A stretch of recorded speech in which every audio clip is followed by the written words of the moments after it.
United nation climate change conference का 30वां संस्करण यानी COP30 कहाँ पे आयोजित किया जा रहा है और कब से कब तक आयोजित किया जा रहा है? तो COP30 को आयोजित किया जा रहा है ब्राजील के बेलेम शहर में 10 से 21 नवंबर 2025 के बीच में। COP30 या 30th conference of parties to United Nations framework convention on climate change को आयोजित किया जा रहा है ब्राजील द्वारा।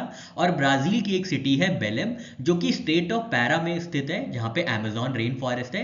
वहां पे आयोजित किया जा रहा है 30वां संस्करण United nation convention framework on climate change का। इसको आयोजित किया जाएगा 10 से 21 नवंबर 2025 के बीच में।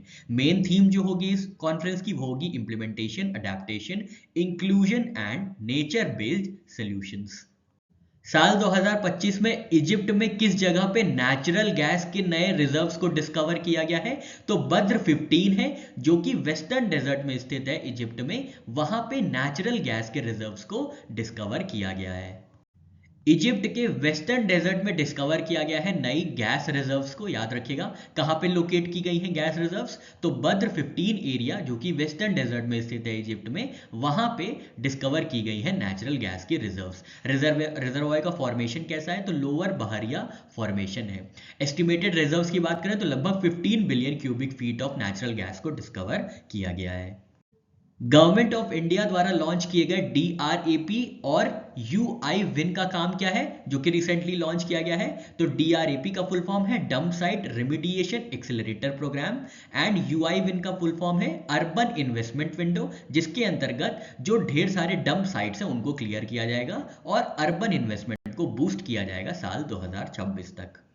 नेशनल अर्बन कॉन्क्लेव 2025 में यूनियन मिनिस्टर मनोहर लाल खट्टर जी ने लॉन्च किया है DRAP एंड UI-WIN, जिसके अंतर्गत जो डंप साइट्स हैं उनको क्लियर किया जाएगा 2026 तक। डंप साइट्स क्या होती है? जो आपने देखे होंगे, जो कूड़े के पहाड़ होते हैं बड़े बड़े, उनको क्लियर करने की बात की जा रही है इस प्रोग्राम के अंतर्गत। तो इसमें एलिमिनेट किया जाएगा लेगेसी वेस्ट को, डंप साइट्स को, और सस्टेनेबल अर्बन इन्वेस्टमेंट प्रपोर्ट किया जाएगा।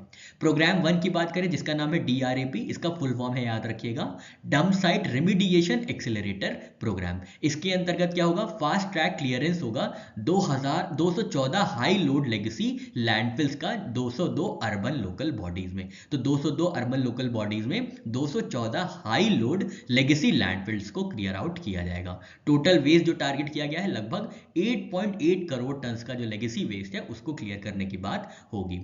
सितंबर से अक्टूबर 2026 के बीच तक ये पूरा जो कार्यक्रम है वो कंप्लीट कर लिया जाएगा। इसके अंदर फंडिंग सपोर्ट दिया जाएगा, 550 पर टन फॉर रेमिडिएशन दिया जाएगा और 4181 करोड़ जो है रिलीज कर दिए गए हैं इस प्रोग्राम के लिए। इसके अंतर्गत एक बहुत अच्छा प्रोजेक्ट भी आ गया है जिसका नाम है दिल्ली का भालसवा लैंडफिल, जहां पे 4.8 लाख टन क्लियर हो गया है पिछले 2.5 महीने में, 70 एकर्स टू बी रिक्लेम। ठीक है, तो एक एग्जांपल है, ये आप ध्यान में रखिएगा। और यहाँ पे पूरी बात हो गई dump site remediation accelerator program की।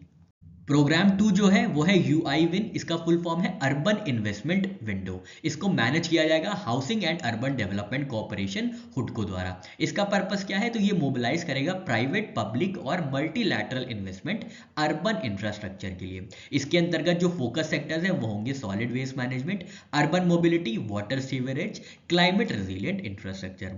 इसमें जो फाइनेंस पार्टनर्स होंगे वो होंगे World Bank, Asian Development Bank and other investors. इसका एक्सपेक्टेड आउटकम ये है कि सेल्फ सस्टेनिंग, इन्वेस्टमेंट फ्रेंडली और क्लाइमेट स्मार्ट सिटीज को डेवलप किया जाएगा, क्रिएट किया जाएगा। साल 2025 में गूगल द्वारा लॉन्च की गई 7th generation artificial intelligence chip का क्या नाम है? इस चिप का नाम है आयरनवुड, जो कि गूगल की 7th generation tensor processing unit का इस्तेमाल करते हुए बनाई गई है। तो TPU आपको याद रखना है, 7th जनरेशन याद रखना है और आयरनवुड याद रखना है, जो कि गूगल द्वारा लॉन्च की गई।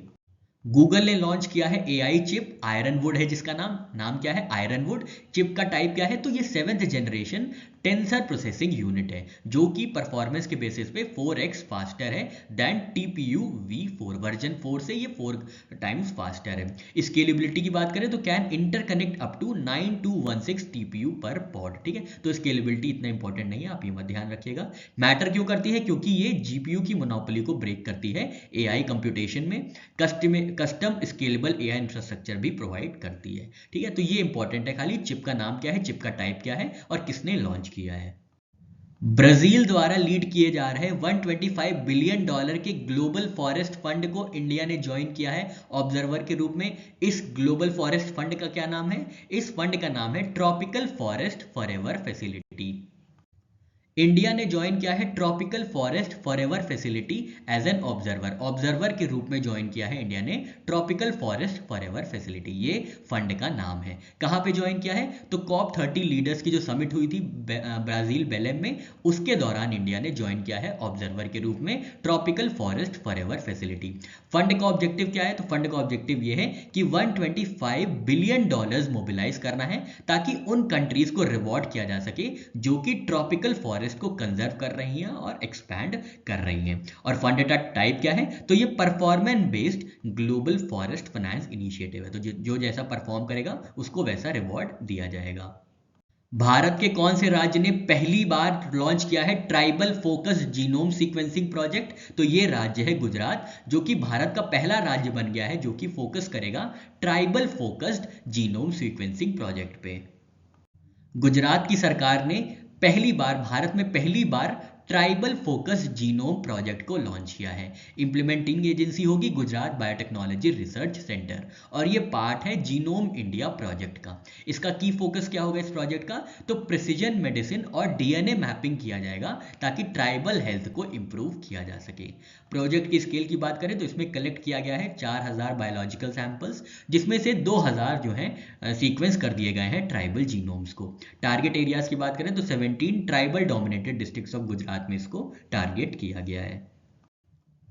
हाल में ही किस देश ने कंट्रोवर्शियल 27th कॉन्स्टिट्यूशनल अमेंडमेंट लाया है जिसके अंतर्गत मिलिट्री की जो पावर है उसको सेंट्रलाइज कर दिया गया है? तो ये देश है पाकिस्तान, जिन्होंने 27th कॉन्स्टिट्यूशनल अमेंडमेंट लाके मिलिट्री पावर को सेंट्रलाइज कर दिया है।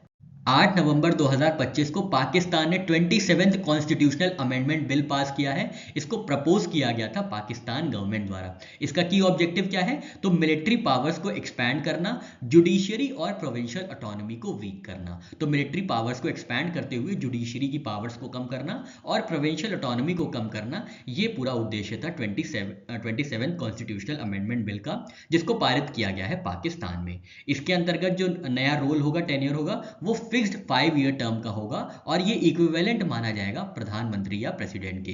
किसका रोल? तो फील्ड मार्शल या चीफ ऑफ डिफेंस फोर्स का। ठीक है, तो यहाँ पे नई पोस्ट क्रिएट की गई है जिसका नाम होगा फील्ड मार्शल या चीफ ऑफ डिफेंस फोर्स, जिनका कार्यकाल फिक्स्ड 5 ईयर टर्म के लिए होगा और इनकी जो पोस्ट है वो इक्विवेलेंट हो जाएगी पीएम या प्रेसिडेंट के। तो एक तरीके से मिलिट्री पावर्स का सेंट्रलाइजेशन है। इसके बेनिफिशियरी होंगे जनरल आसिम मुनीर, जो कि करंट पाकिस्तान आर्मी चीफ हैं।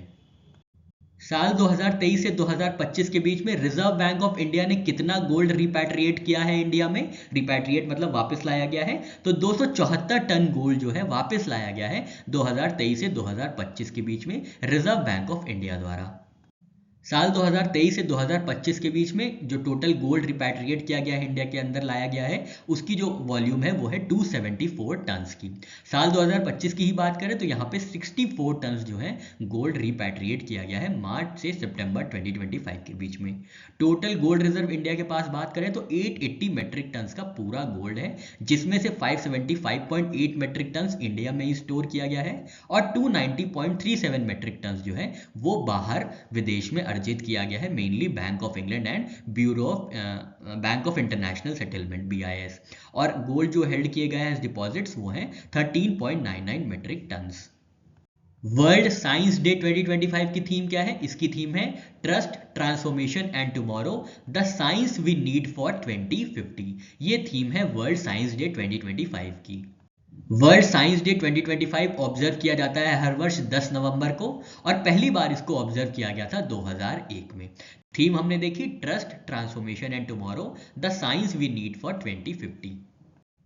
कौन से इंस्टीट्यूशंस द्वारा नेक्सकार 19 जो है डेवलप किया गया है? तो ये इंस्टीट्यूशंस है इम्यूनो एक्ट, जो कि IIT बॉम्बे का स्टार्टअप है, in collaboration with Tata memorial hospital, supported by department of biotechnology and BIRAC. इन ऑर्गेनाइजेशंस ने मिलकर नेक्सकार 19 डेवलप किया है।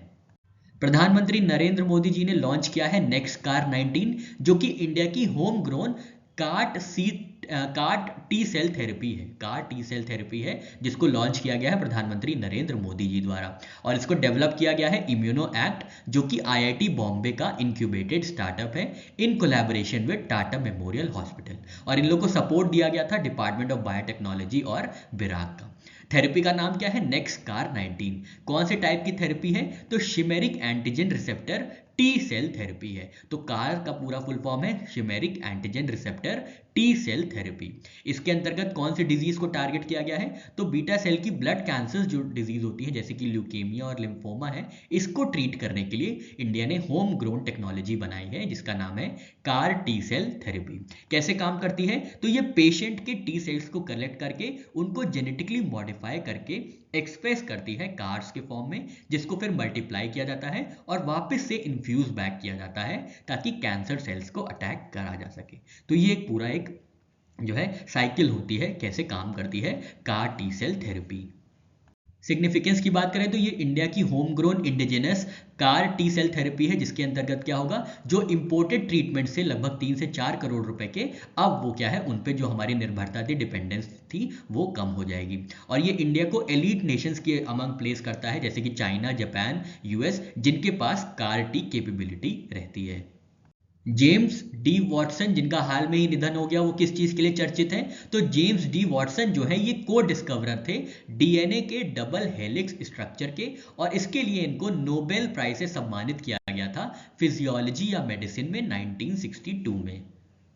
जेम्स डी वॉटसन जो कि को डिस्कवरर थे डीएनए स्ट्रक्चर के, उनका निधन हुआ है 97 वर्ष की उम्र में। इनका जन्म हुआ था 1928 यूएसए में, और इनका जो निधन हुआ है वो 7 नवंबर को न्यूयॉर्क में 97 वर्ष की उम्र में इनका निधन हुआ है। ये किसके लिए प्रसिद्ध थे? तो 1953 में इन्होंने को डिस्कवर किया था डीएनए का डबल हेलिक्स स्ट्रक्चर। किसके किसके साथ? तो रोजलिंड फ्रैंकलिन और मॉरिस विल्किंस के साथ मिलकर इन्होंने डीएनए का डबल हेलिक्स स्ट्रक्चर जो है डिस्कवर किया गया था, जिसके लिए इनको नोबेल प्राइज से सम्मानित किया गया था 1962 में फिजियोलॉजी या मेडिसिन की फील्ड में। भारत का कौन सा राज्य पहला राज्य बना है जिसने इंट्रोड्यूस किया है paid menstrual leave for women? तो ये राज्य है कर्नाटका, और ये पहला राज्य बना है भारत का जो कि इंट्रोड्यूस किया है पेड मेंस्ट्रुअल लीव विमेन के लिए। कर्नाटका जो है वो इंडिया का पहला स्टेट बन गया है पेड मेंस्ट्रुअल लीव को अप्रूव करने वाला। इसके अंतर्गत हर महीने एक बार लीव दी जाएगी, हर दिन की एक लीव दी जाएगी हर महीने, मतलब 12 डेज एनुअली दी जाएगी paid menstrual leave for women employees, और ये जो है एप्लीकेबल होगी both government and private sectors की महिलाओं के लिए। ठीक है, तो ये पहला भारत का राज्य बना है जो कि लीगलाइज करेगा पेड मेंस्ट्रुअल लीव को।